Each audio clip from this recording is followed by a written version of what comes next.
Would you believe that you're hitting your slice backhand the wrong way? Yes, it's true. 99% of all players are hitting their slice backhands wrong. We've got to change this. Let's do it in today's lesson.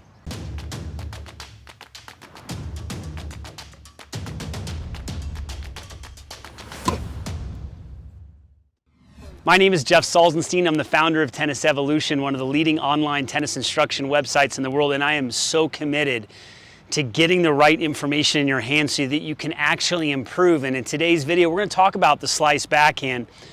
Major problems. It's the one shot. I mean, I see it with all technique out there, but it's the one shot that's so misunderstood. And I still have coaches telling me I'm teaching it the wrong way, but I'm going to keep doing it the way I believe is going to help you. That's what's important. So with the slice backhand, I see a lot of players with a true continental grip. And what they're doing is they're taking the racket back and they're swinging out to the target like this. So if I turn sideways here, they're separating their hands. Coaches are teaching this all day long. Monday, Tuesday, Wednesday, Thursday, Friday, Saturday, and Sunday. Sometimes twice on Sunday. Going out to the target like this, straight out. No, that's not how the slice backhand is hit. Now, listen, I always say if you're getting results, if you have a great slice backhand and you're doing it your way and you have a continental grip and you're separating your arms and your racket's going straight out and you're knifing slices, by all means do it. But I've been studying the pros and I've played the game for a long time, and actually the swing path is different. The swing path is different. The grip is a little different as well. With the grip, I want you to get your continental grip, but I encourage you to just slide it ever so slightly towards your forehand side. So it's a true continental, and then we just slide that knuckle towards the forehand side just a little bit. You can keep the heel of the hand in the same position, but you're just going to slide this knuckle a little bit towards the forehand side. I'm not going to get into the bevels today because it could be you're left-handed or right-handed, varies for players. So just get your continental grip and then switch it towards that forehand side. Now, we've got to get into the swing path. I'm going to get people that are going to disagree with me, might even dislike this video, but hey, I know it works. I've seen it work. When you hit your slice backhand, you want to focus on a swing path that goes across your body. Yes, across your body. Again, I'm going to get in trouble for this one. You don't focus on going out towards the target. If you keep focusing on going out towards the target and you're not hitting your slice backhand well, this is going to help. And the reason I'm standing here today is I want to show you how you can develop the feel with the slice backhand by just standing at the service line, and you can see how I'm swinging across my body right here. Okay? The slice backhand, it should actually be called the side spin slice backhand. Because if you can learn to create a little bit of side spin, even when you go cross court, a little bit of side spin on your slice backhand, you're going to have the ball control and the feel that you want. First, you need to learn how to develop feel. Then you can add the power, which is, again, why I'm standing at the service line. So the easiest way I can tell you to get this right is when you finish at the end of the swing, notice where my racket is. See how the tip of the racket is facing towards the net? That's what you want to focus on. You want to get the tip of the racket to face towards the net like this. Now notice that the racket is also, the strings are facing up towards the sky. This is a great little cue. If you want to stop your finish a little bit sooner, you can see how the strings, the tip of the racket is facing down a little bit more. You can do that as well. I want you just to drop the ball, and can you create side spin? Notice where I'm finishing. My hand is way outside my shoulder.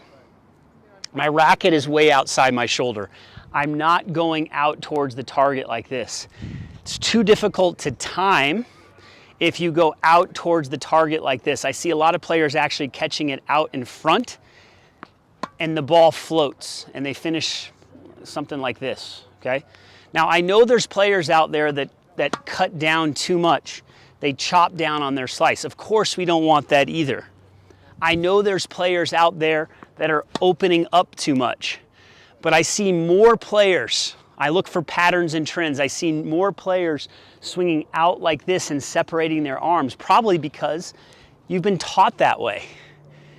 Now, I'm not a big proponent of the offhand going back as far as you'll see a lot of players. Even Federer does it. He does it. He separates his hands like this on his slice.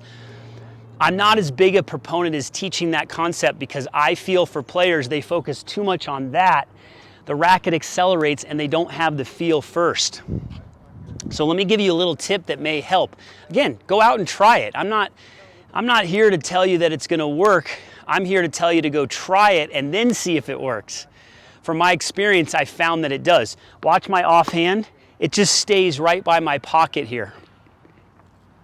It stays right by my pocket. It may go back a little bit, but it certainly doesn't go back and separate like this. Again, top pros are doing this. This is where it's a little different. The way I'm teaching is a little different than the top pros because I found that when players separate, they lose control. We want feel first. Feel first before power. So let's get back to where we were. We were talking about the finish. We got set up with the grip, then we were talking about the finish. Tip of the racket facing towards the net, racket strings up. It's not a finish like this, okay? It's also not a swipe across the body like this. It's a very measured swing, focusing on feel. So when you hit the ball, you want to think about, again, you want to come across the ball and try to create a little bit of side spin. When people are learning this, most of the time I notice that they swing too fast. So I actually want you to practice slowing your swing down. I see players when they go across, they swing too fast. That's not going to work either. So I don't want you to think I'm just out here saying swing across your body. You have to do it at the right tempo. So what you're going to do is you're going to slow your swing down. That had nice side spin. If you really want to exaggerate side spin, look at now how I'm finishing. See how the strings are now facing this way instead of like this? They're like this. I'm carving the inside of the ball. Okay? This is how you should practice your slice. I know it's crazy, but this is helping you develop feel and ball control. You want great drop shots? You want to hit a great drop shot down the line? You work on carving the inside of the ball with massive side spin, and you do the same thing cross court. Just get a hopper like this, come out all day, and just go inside the ball. What if you have the feel to hit the drop shot? What if you have the feel to hit a short cross court? Look at how my hand is finishing. See how my palm is facing down and the back of my hand is facing this way? It's simply an outside to inside swing path.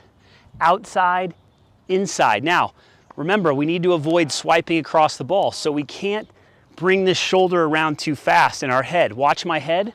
When I'm done, my head still is looking down at where I made contact. That's going to help you stay turned a little longer. You see, my shoulders are opening, but my head is not pulling out of the shot. That's the biggest problem. When you swing across the body and you swing too fast and you open up. Nope. Head down, eyes on the contact point, hold your finish for a second. See if there's side spin. We want to avoid the floaters. We haven't even talked about the backswing yet. We've talked about the grip, we've talked about the finish, we've talked about the offhand, and we've talked about slowing your tempo down. With the backswing, again, players will take the racket back like this, thinking they need to go straight through. Nope. You can actually open the racket face, and then when you make contact, it'll close a little bit naturally. But I like having this racket face really open at the beginning, and you get inside the ball. Now, some of you might do this and start popping up. Well, guess what you're doing? If you're open and you're popping, look at my finish. See how I'm kind of open and up like this? But if you find that feeling of going inside with side spin, just look for the side spin. If you find that feeling, you're going to start hitting great slices. I've had a high-level college player that's struggled with their slice for a long time. A couple of lessons of just focusing on this, and you actually focusing on this where you wait for the ball. Haven't mentioned this yet. A lot of players, again, are hitting their slice backhand too far out in front. You wait for it to get back into your zone right here. So you wait for it to get back in your zone right here. Notice how the hand is ahead of the racket tip. A lot of players, they swing with the slice like this, where the hand is in line with the racket tip. So when you go inside the ball, look at my contact point coming across. I'm coming from the outside to the inside. I wait for the ball and I make contact right here. I'm not making contact out here. It's a big, big key, is to wait for the right time. Your shoulders are turned, and then you make contact here, and then you finish the swing across the body. As you get this, you can start to move back. Okay, you can move back closer to the baseline and see if you can knife that slice. I'm accelerating at the right time. But I want you to notice, again, my grip, it's a continental with a slight move towards the forehand. And then I'm inside the ball. And if it floats, aim lower. Aim for the net. I always tell my players, if you're floating your slice, you've got to aim in the middle of the net.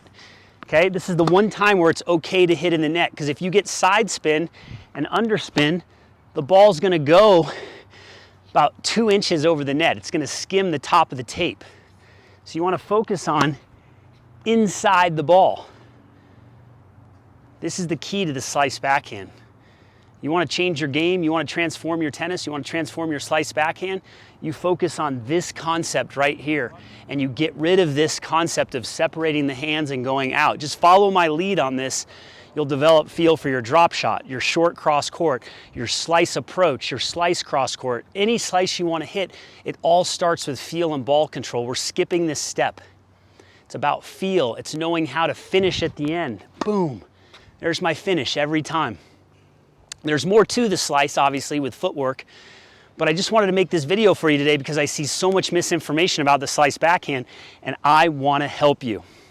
So I hope you enjoyed this video today. Make sure that you click the link in the description below or somewhere in this video. I've got a free membership for you, 21 lessons, valued at $576, absolutely free, no credit card required. Just click the link below. Make sure you leave us comments or questions below as well. I'm sure I'm going to have people that disagree with me.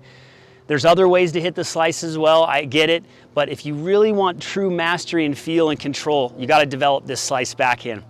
All right, this is Jeff Salzenstein. Thanks for your time today, and we'll see you at the next lesson.